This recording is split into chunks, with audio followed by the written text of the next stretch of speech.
for a quarter and three quarters, it looked like things were going according to plan for Mississippi State. And then they weren't. I thought that the drive at the end of the second quarter, where LSU got on the board for the first time, was a huge thing for the Tigers. They needed something. They had nothing going. They had literally nothing going. State had dominated the first half and was up 13-0, and they just were able to put something together to give themselves a little spark. And then you go into the second half, and State's able to get a field goal, and they're up 16-10. They're going to go into the fourth quarter with the lead, and then you have your senior academic All-American McWhorter Award winner make an unforgivable mental error and be unable to field a punt. And at that moment, the game was over. Is that mental or physical? The game was over. It's mental, because he's not in the right position to field that punt. He's got to know where he needs to be, or he's got to know to get the heck out of the way, one of the two. And he didn't either. So driving home from Memphis Saturday night, you were done. So I went back and I listened to some of your post-game call-in deal that was available at SuperTalk.fm. And I heard you kind of like beating up on the plant your heels at the 10-yard line, and if it's over your head, let it go. I don't think anybody's teaching that anymore. I mean, that forever, that's been the rule in punt returns, but that's kind of gone away. It has, and I don't think it needs to. Because I would rather just start the drive. I don't really like starting the drive at the 1, especially when you're Mississippi State and every snap is from the shotgun. That just feels like a bad idea, but it beats giving away the ball on the 10. I mean, I don't know what the right answer is, fielded or not fielded. I know that the wrong answer is what Austin Williams did. And it was absolutely a catchable ball. It was like he just was a yard short of where he needed to be, and he kind of short-armed it and couldn't corral it. He's trying to avoid contact at the same time as he's trying to catch the ball. Do one or the other. Avoid the contact or catch the ball. If they run into you, it's a penalty. You are protected in that situation. Yeah. I thought LSU had a really good defensive game plan. They blew up the middle. That's where they pressured State for the most part. And with Rogers can get around. If you pressure him from the outside, Rogers can step into the pocket and make some throws. But when you pressure him from the middle, he can't get outside for the most part. So it makes it very, very difficult for him to throw the football. Of course, the drops, that's a huge, huge issue for Mississippi State. They cannot continue to have drops like that, especially in key possessions and on third down and such. I thought the fourth down plays, State, going for it on fourth down in its own territory a few times. I think that's Mike Leach's way of saying, look, I'm going to have to gamble to win this game. I thought the first one that State made the first fourth down, and I was just like, that's an like at their own incredibly bad decision. Yeah. On the first possession of the game, I was like, this is not the right decision. It worked, but it's not the right decision. It's like when you split tens and you somehow get a blackjack. You just don't do it, Everybody else at the table hates you, regardless everybody else of the at the table outcome. hates you. Yeah, exactly. So at the end of the day, the game kind of played the way that I thought it would when we talked on Friday, that State had trouble containing Jaden Daniels. You're seeing it right now if you're watching on SuperTalk TV, that they couldn't keep him in the pocket. And then when they tried to spy him, the guys they had weren't as good an athlete as he was. They hit the couple of quick pass plays that they needed to hit.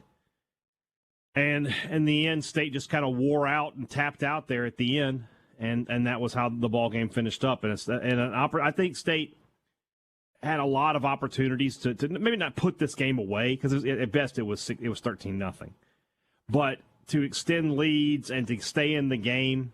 You have the kickoff return where you're going to get the ball deep in LSU territory, and you have a holding call that's way away from the play. It's behind the play. You didn't need to do it. Just mental errors, drop passes, penalties. Just a frustrating night. Let's hope it's an extra point. What are we doing on the extra point thing? Man, I wish I knew the answer. This is the thing. This is what gets me, and I talked about this on the podcast, that the Jekyll and Hyde of State's special teams. Like, State's return game is as good as anybody in the country. Tulu Griffin and Xavion Thomas, those guys can get you yards in the return game. And I thought State's kickoff coverage has been good the past few weeks. They've just been booting it in the end zone, which is all you can do. You minimize the risk. Their punting has been really good the past few weeks. But the inability to make extra points is befuddling. Two different kickers can't make extra points. That's something that I don't know how to fix it. I don't know, practice harder. I don't know the answer to that, but that's just not acceptable. I was convinced State was going to lose 17-16. Convinced. Fourth quarter was kind of that sun sets in the western sky where dreams go to die thing. 3 plays, 9 yards, 49 seconds. That was following the fumbled punt, right? Or no, that was earlier. LSU's the fumble punt was in the third quarter. Was it like the final play of the third quarter? Is that right? It's towards the end of the third quarter. Yeah, if State gets the ball there, they're going to the fourth quarter up 16-10. So, yeah. So LSU scores 49 seconds into the fourth quarter on the short field. Here it is right now. That's the touchdown there on the screen. Okay, so the 3-yard touchdown run, if you're watching on SuperTalk TV, that makes it 17-16. And then another rushing touchdown to make it 24-16.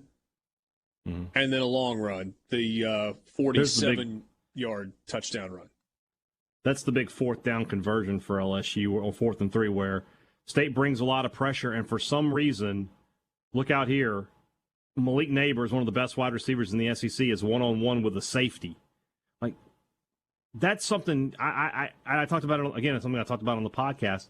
I can't understand. I can't understand why in these situations Arnett's not drawing up a personnel package where he's like, hey, I've got my best corner on him. I've got Emmanuel Forbes or DeCamerion Richardson or Marcus Banks on that guy. I'm not going to let a safety cover Malik Neighbors in that situation. I can't understand it. I don't know that I believed we would find a day where Will Rogers only completed 55% of his passes, given what he has done this season and what he has done for the majority of his career. But that was where we were on Saturday night. 24 of 42, 214 yards, 1 touchdown, 1 interception, 4 sacks. At least half a dozen drops. Okay.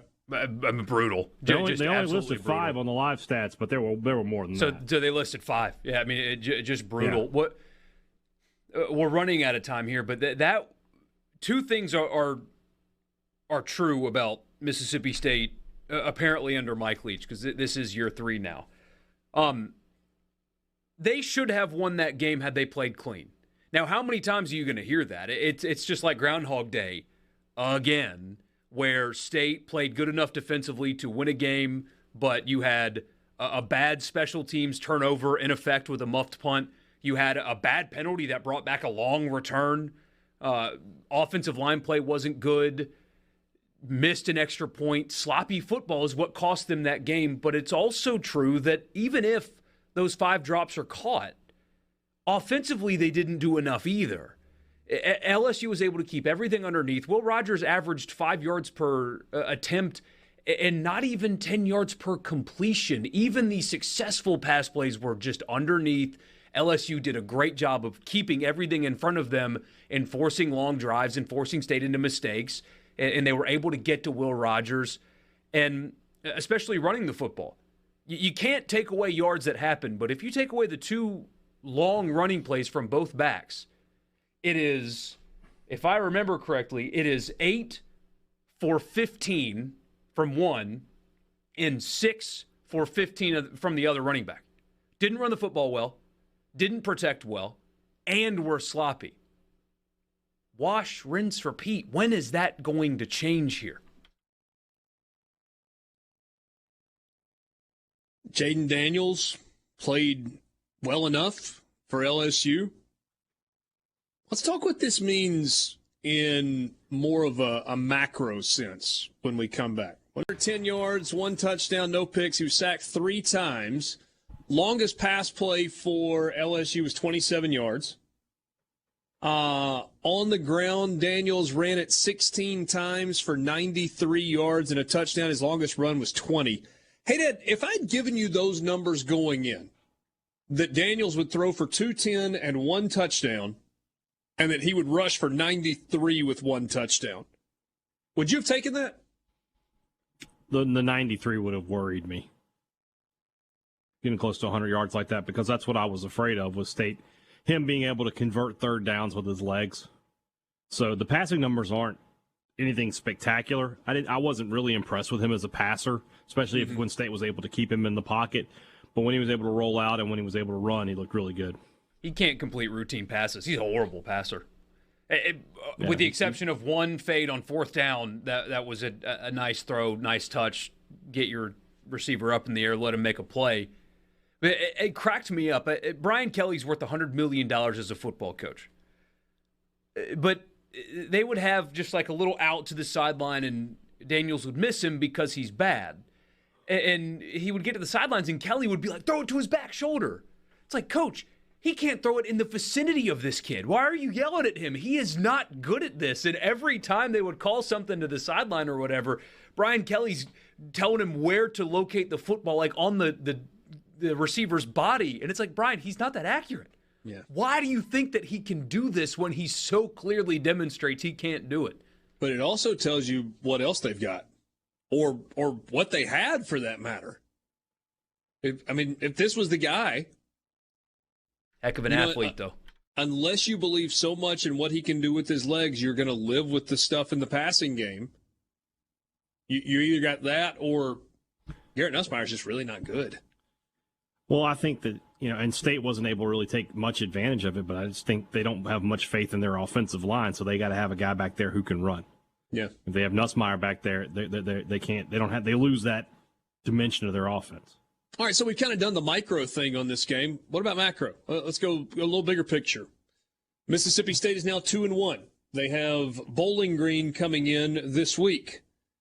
That's a game they should win. I think we all expect that Mississippi State will win their game against Bowling Green. Yes. And then price of poker goes up. It's the Aggies and the Razorbacks after that. Yeah. And then all the rest of the schedule, right? I mean, still Alabama and still Auburn and still Georgia and still Ole Miss, and there's Tennessee State mixed in there, still Kentucky. Yeah. So for me, for old Brian Haydad, I had State losing this game. I picked them to lose on Friday. I picked them to lose in July. And everything is still on the table for me. In terms of your prediction. Yes. Yeah. Now, that said, I didn't like what I saw, but I will say this. I thought State played maybe its worst game since his first season. I don't think State played a game this bad last year. They literally couldn't do anything. Even in losses last year, Rodgers was piling up yards, and they couldn't do it in this game. So, did State get it out of their system? This is the point I was trying to make, and I feel like a lot of fans, whenever there's only 12 games in a season, so every game is huge. I get that, but a lot of fans want to turn every loss into like this program-defining moment. Sometimes you just have a bad game. Maybe State just had a bad game. Maybe they had some things go wrong that they can fix. Certainly, drop passes can be fixed. Certainly, they can find better play calls on fourth down against the 7-man box. But certainly, they can do a lot of things. I think they'll give them a better chance to win. So it's just a question of if they're going to do them. What did I see from Texas A&M Saturday night that makes me think they can come to Starkville and win? High-level defense. They had 200 do what? They have a great defense. I'll give you that. Yeah, I'll give you they have a good defense. But offensively, do I trust them to put more than 14, 17 points on the board? No, I don't. Max Johnson, not any better than Hayes. Against the defense, it's not nearly as good. On the road. Well, I don't know that it's not nearly as good. LSU has got plenty of talent on their defense. I'm not going to take anything away from them. Okay, that's fair. I'll give you that. I'm just saying. Yeah. So, State can still do the things that they want to do this season. They can still be an 8-win team. They just don't have a lot of room for error now. And I thought that coming into this game. And I think that. Go ahead. I was kind of looking at that stretch post Bowling Green, right? A&M, Arkansas, Kentucky, Alabama, last two on the road before the open date. And I think there are a bunch of options on the table. I don't think 4-0 is on the table because I just don't think they're beating Alabama. But I think 3-1 is on the table. I think 2-2 is on the table. I think 1-3 is on the table. And I think 0-4 is on the table, frankly. State's like a box of chocolates, man. We don't know what we're going to get. They could go 0-4. They could go 3-1. And it's just a matter of who shows up and does what. The team that we saw the first couple games of the season, the team we saw last year against Texas A&M and Auburn and Kentucky, that team can win some games. The team we saw Saturday night can't beat anybody. Arkansas is beatable. They are a vulnerable football team, and it's at home too. So Texas A&M is beatable. Kentucky is beatable, even on the road. See, I think if you're Mississippi State, you look at that Arkansas game and you go, they're different without Jalen Catalon. Mm-hmm. Now, you saw that on Saturday night against Missouri State. They were susceptible what worries me to about some balls that, though, down the field. We saw how Jaden Daniels was able to run the ball. What will KJ Jefferson be able to do? He's not nearly as dynamic. He's not as dynamic, but they design runs for him. He's a better passer, too. He is a better passer. He is. And I'm not sure that I would have believed that 3 years ago. Oh, he's growing. No, it was bad, he has bad developed when he played as a freshman. Kendall Briles has done wonders for KJ Jefferson. Yeah. What about for LSU? Does it change at all how you look at LSU? Not a little bit. No, because I had them winning this game. I think I had LSU 8-4.